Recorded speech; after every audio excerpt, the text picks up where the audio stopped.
अवधूत चिंतन श्री गुरुदेव दत्त श्री स्वामी समर्थ. स्वामी सेवा मार्ग या आपल्या चॅनलमध्ये आपल्या सर्वांचं खूप खूप मनापासून स्वागत आहे. आता स्वामी सेवा मार्ग म्हणजे नेमकं काय? बऱ्याच सेवेकऱ्यांना प्रश्न पडलेला असतो की आता स्वामी सेवा मार्ग म्हणजे आपण ज्या स्वामीची सेवा करतो, आपण ज्या स्वामीच्या सेवेच्या मार्गावर आहोत, त्या मार्गावर आपण आहोतच, आपण राहणारच आहोत आणि आपल्याला स्वामीपर्यंत तो मार्ग पोहोचणारच आहे. कारण बघा, आपण ज्या वेळेला स्वामीची सेवा करतो, असं आपल्याला वाटतं की आपण स्वामीपर्यंत पोहोचलो. स्वामी आपल्याला साक्षात कुणाकुणाला स्वप्नात दर्शन पण देतात. कधी कधी स्वामींचा भास असा होतो की ज्यावेळेला आपण जप तप ध्यान पूजा काहीतरी स्वामींचं करू लागलो, तर त्यावेळेला स्वामी आपल्याला साक्षात समोर दिसतात. बघा, आपण कधी सेवा पूजा करताना स्वामींच्या फोटोकडे बघा, आपलं जर लक्ष गेलं स्वामींच्या फोटोकडे, तर कधी कधी स्वामींचा चेहरा कसा हसतमुख राहतो. कधी कधी एवढे प्रसन्न स्वामी दिसतात आणि कधी कधी खूप असे नाराज स्वामी दिसतात. पण ते नाराज आणि प्रसन्नतेचं काय असतं बरं? कारण आपण ज्या वेळेला काही सेवा करत असतो, त्या सेवेच्या वेळेला तुमचं मन किती स्वामी चरणावर आहे, किती त्या सेवेत तुमचं मन आहे. तुम्ही सेवा करतायत, भले तुम्ही सेवा करतायत, पण तुमचं तिथं मन किती रमलेलं आहे. तुमच्या सेवा करताना तुमचं मन इतरत्र भटकलेलं आहे का नाही, किंवा सेवा झाल्याच्या नंतर दिवसभरात तुम्ही काय कर्म करता, किती चुकीचं वागता किंवा किती चांगलं वागता, यावर तिथे डिपेंड असतं.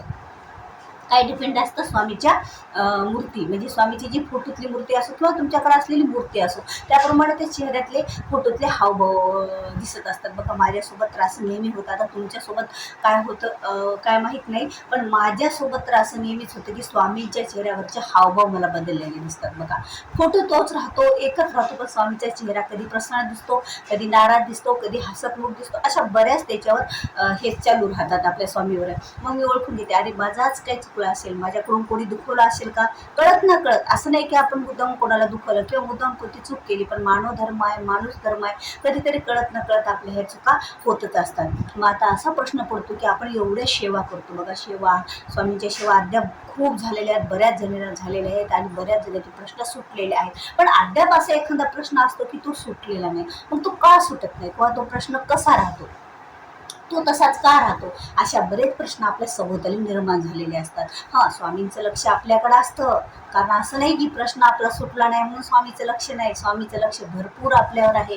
तर म्हणून तर प्रश्न सुटायला विलंब लागत आहे ना, कारण स्वामीला आणखीनच आपल्याकडून सेवा जास्तीत जास्त करून घ्यायची आहे. आपल्याकडे स्वामीला स्वामी सेवेची पुंजी तयार करून ठेवायची आहे. न जाणे पुढच्या आपल्या भविष्यात कोणतं आपल्यावर संकट येईल माहीत नाही, त्यावेळेला ही सेवा आपल्याला तिथे कामा येत असते आणि या सेवेतून आपण त्या संकटातून अलगद कसं बाहेर आपल्याला स्वामी काढतात. म्हणून स्वामीची तयारी ही अगोदरच पासून असते. बघा, असं म्हणतात ना की स्वामीकडे आपण जर 10 पावले चालत गेलो तर स्वामी आपल्याकडे 100 पावले चालत येतात. मग ते सेवा मार्गातून चालत येतात, आपल्या भक्तीतून चालत येतात. आणि तुम्ही कसं दिवसभरचं आचरण करता, तुमच्या कशा प्रकारचे तुमचं जीवन जगणं आहे, आयुष्य जगणं आहे, दिवसभर तुम्ही कसं प्रकारे करता. भले तुम्ही जर केंद्रात 3 टाइम 4 टाइम किंवा एका महिन्यालाही जात असल्या तरीही काही हरकत नाही, पण तुमचं जे जीवन तुम्ही जगताना, आपण जे जीवन जगतो ना, त्याच्यात सत्यता पाहिजे. आणि ते जीवन आपण ज्या वेळेला जगतो ना, त्यावेळेला स्वामींना ते खूप असं आवडलेलं असतं. आणि आता आपला विषय होता की आपली एखादी इच्छा पूर्ण का होत नाही.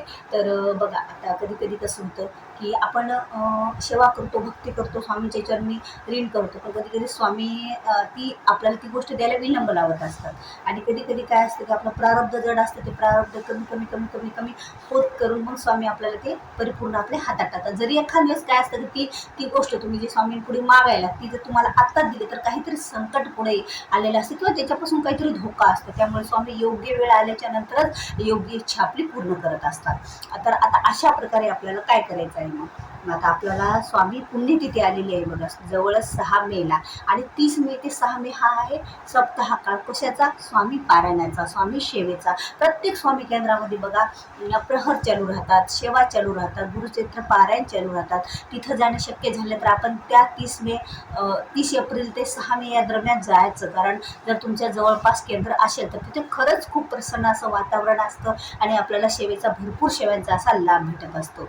जर तुम्हाला शक्य नसेल किंवा तुमच्या जवळ आसपास कुठेही केंद्र नसेल तर तुम्ही तुमच्या घरात राहून पण स्वामींच्या फोटो पुढे बसून पण सेवा पूजा करू शकतो. आता आम्ही तर जुने सेवेकरी आहेत, आम्ही तर अद्याप आम्हाला पूर्ण सेवा माहीत आहे आणि मी बरेच सेवा केलेल्या आहेत, तरी पण माझे प्रश्न का बरं सुटत नाहीत, हा प्रश्न नेहमीच आपल्या मनामध्ये येत असतो. तर तुम्हाला काय करायचं आहे? बघा, दररोज ही एक सेवा करायची आहे. जर तुम्ही स्वामी केंद्रात आरतीला जात असाल आणि तुम्ही तुम्हाला ही सेवा माहीतही असेल. ज्यावेळेला आपली आरती होती, ज्यावेळेला आपली मंत्र पुष्पांजली होती, त्यावेळेला आपण एक प्रार्थना म्हणत असतो बघा. सद्गुरुनाथा हात जोडितो अंत नको पाहू, उकलून मनीचे हेतू बुध सारे वद कवना दाऊ, निशिदिन श्रमसी मम हितार्थ किती चुतसीने देऊ, हृदयी वससी परिणसी दिससी कैसे तुझ पाहू, सद्गुरुनाथा हात जोडितो अंत नको पाहू. अशा ह्या 4 ओव्यांचं हे प्रार्थना आहे. आणि ही प्रार्थना आपण जर आपल्या घरामध्ये स्वामी पुण्यतिथीपर्यंत दररोज स्वामींच्या समोर बसून म्हणले, मग केंद्रात जाऊन म्हणा, घरात म्हणा आणि कधीही म्हणा, दररोज म्हणायची न चुकता. सद्गुरुनाथा हात जोडितो अंत नको पाहू. बघा, या प्रार्थनेद्वारे आपण स्वामीला काय करत आहोत, विनंती करत आहोत की सद्गुरुनाथा हात जोडितो अंत नको पाहू, कुलुनी मनीचे हितुबुज सारे वद कवना दाऊ. तुमच्या चरणावर तर माझं हितुबुज काय आहे हे मी तुमच्या चरणावर ठेवलेलं आहे आणि तुम्ही मला प्रसन्न व्हा आणि माझ्यासाठी काय योग्य आहे ते लवकरात लवकर माझी इच्छा पूर्ण करा, अशी स्वामीला आपल्याला घरी आपल्या विनंती करायची आहे. बघा, ज्यावेळेला स्वामीला आपण ही मनातून भक्तीतून श्रद्धेतून विनंती करू, त्यावेळेला स्वामी नक्कीच आपल्यावर प्रसन्न राहणार आहेत आणि स्वामी आपल्याला ज्या काही त्या इच्छा पूर्ण होण्यासाठीची विघ्न असतील ते विघ्न बाधा दूर करणार आहेत. असं नाही की मग या एवढे दिवस सेवा केल्या आम्ही त्या का व्यर्थ गेल्या का नाही गेल्या, त्या एवढे दिवस सेवा केल्या म्हणून तर ह्या सेवेपर्यंत आपण पोहोचलो ना, स्वामीला विनंती करण्यापर्यंत. आणि तेवढी सद्भावना ठेवली ना की ही विनंती केल्याच्या नंतर स्वामी माझे प्रसन्न होऊन मला माझी इच्छापूर्ती करून देणार, माझी इच्छापूर्ती होणार. असं आपण ही कधी पोचतो, अशी कधी आपल्या मनात सेवा छोटी असती पण त्याच्यापर्यंत पोचणं, ती लगातार करणे ही पण तेवढीच महत्त्वाचं असतं.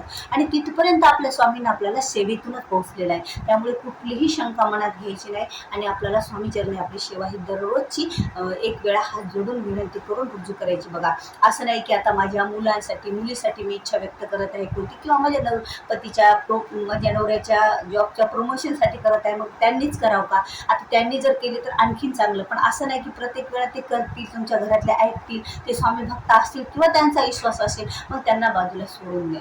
तुम्ही सेवेकरी आहेत ना, मग तुम्ही हात जोडून त्यांच्यासाठी विनंती करा की माझ्या मुलाची, मुलीची, माझ्या नवऱ्याची, पतीची, बहिणीची, भावाची, जे तुमचे नातेवाईकासाठी तुम्ही स्वामीकडून मागत आहेत, त्यावेळेला तुम्ही स्वामींना अशा विनंती करूनच ही सेवा करा. आणि बघा, आपली खरोखरच त्यावेळेला आपण मनातून श्रद्धेतून भक्तीतून कोणती सेवा करतो ना, त्यावेळेला स्वामी निश्चितच आपल्याला त्याचं फळ देत असतात. मग ते फळ मिळण्यासाठी आपल्याला थोडीशी तरी कसरत करावं लागेल ना, थोडंसं तरी काहीतरी मेहनत करावं लागेल ना, सेवेची मेहनत करावं लागेल ना. सेवा करायला कुठली मेहनत लागते, 2 हात जोडायचे आणि आपल्या मुखातून त्यांची प्रशंसा करायची, ती प्रार्थना म्हणायची आणि श्रद्धा भक्तीत लीन होऊन आपलं मन हे स्वामीचरणीच आपलं काय करायचं, ध्यान आणि मन स्वामीचरणी ठेवायचं. बघा, आपलं कधी काय होतं, सेवा करताना आपलं मन इतरत्र भटकत असतं आणि त्या भटकलेल्या मनाला आपल्या सेवेत उतरण्यासाठी आपल्याला अगोदर थोडंसं ओम शांती शांती हा थोडासा मंत्र म्हणूनच आपल्याला जपायला बसायचं आहे. कारण जेव्हा एकाग्रता करून ही प्रार्थना करसाल की त्यावेळेस मनातली प्रार्थना ही स्वामींपर्यंत पोहोचत असते आणि स्वामी याचं काय करणार आहेत, आपल्याला खरंच आपल्याला याचं फळ देणार आहेत. म्हणून स्वामी सेवेकरांनो, स्वामी भक्तांनो, तुम्ही काय करा की स्वामी पुण्यतिथीपर्यंत 6 मेपर्यंत ही सेवा करून बघा, निश्चितच आपल्याला यश प्राप्ती होईल, निश्चितच होईल. कशामुळं बऱ्याच सेवेकऱ्यांनी याचा लाभ घेतलेला आहे.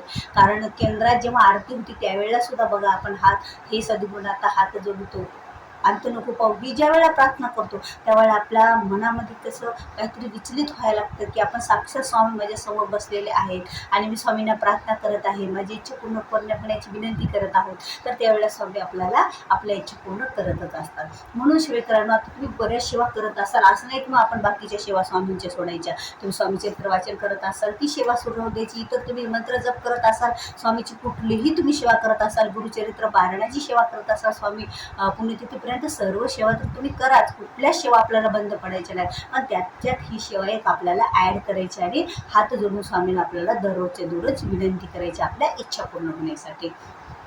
तर स्वामी भक्तांना तर खरंच माहीत असतं स्वामीची प्रचिती कशी आलेली असते. कारण ज्या वेळेला स्वामी काही देतात ना त्यावेळेला जगात हिसकावून घेण्याचं सामर्थ्य कोणाकडेच नसतं बघा. आणि स्वामी जवळ अशक्य असं काहीच नाही. फक्त आपलं मन, आपलं ध्यान, आपलं सर्वस्व ज्यावेळेला आपण त्यांच्या शरणी लीन करतो ना त्यावेळेला निश्चितच स्वामी आपल्याला आपलंसं करून घेतात. मग आपल्या समस्या, आपलं सुख दुःख हे सर्व मग त्यांचंच असतं ना. जेव्हा आपणच त्यांना समर्पित झालो तर बाकी सर्व हे त्यांचंच असतं. म्हणून चिंता करायची काहीही गरज नाही. आपल्याला अशा प्रकारेची सेवा करायची आणि स्वामींच्या चरणी आपलं सर्व काही आपल्याला चरणी त्यांच्या रुजू करायचं आणि त्यांना विनंती करायची. तर व्हिडिओ आवडल्यास व्हिडिओला लाईक करा, शेअर करा, नवीन असाल तर सबस्क्राईब करा. कारण बघा आपल्याला शेअर करा का म्हणते, बऱ्याच जणांचे असे प्रश्न सुटलेले नसतात आणि या स्वामी सेवेतून जर एखाद्याचा प्रश्न सुटला तर त्याच्या 10% पुण्याचं खातं हे आपल्या नावावर पडलेलं असतं बघा. कारण त्यांच्या जेव्हा तो भक्ती करतो, प्रशंसा करतो स्वामीची आणि स्वामीची भक्ती जडते आणि त्यांचे प्रश्न सुटतात, तर देव कुठं नाही तर कुठं आपलं पण भलं करतं आणि आपल्याला पण आशीर्वाद देत असतं. म्हणून तुम्ही शेअर करा आणि सबस्क्राईब कशामुळे करा, जे नवीन व्हिडिओ टाकते त्याचं नोटिफिकेशन तुमच्या याच्यावर पहिल्या वेळेस येईल आणि तुम्हाला तो व्हिडिओ मिस होणार नाही. तुम्ही बघसाल आणि ही माहितीपूर्ण व्हिडिओ तुमच्यापर्यंत पोहोचतील. म्हणून तुम्हाला नवीन असेल तर सबस्क्राईब करायचं आणि लाईक केल्याच्या नंतर तुम्हाला माहिती आहे, लाईक केलं तर आम्हाला वाटतं की हा व्हिडिओ सर्व भक्तांसाठी खूप योग्य होता, त्यांच्या प्रश्न सुटण्यासाठी चांगला होता. तर आम्ही इतर व्हिडिओ बनवण्यासाठी म्हणजे व्हिडिओ तुमच्यापर्यंत पोहोचण्यासाठी प्रोत्साहित आम्ही असतो आणि स्वामींची सेवा आम्ही तुमच्यापर्यंत पोहोचण्याचं मी काम करत असते. तर व्हिडिओ आवडल्यास व्हिडिओ लाईक करा, शेअर करा, नवीन असाल तर सबस्क्राईब करा. झालेली सेवा श्री स्वामीचरणी अर्पण करूया आणि आजचा व्हिडिओ इथेच थांबूया. तोपर्यंत श्री स्वामी समर्थ.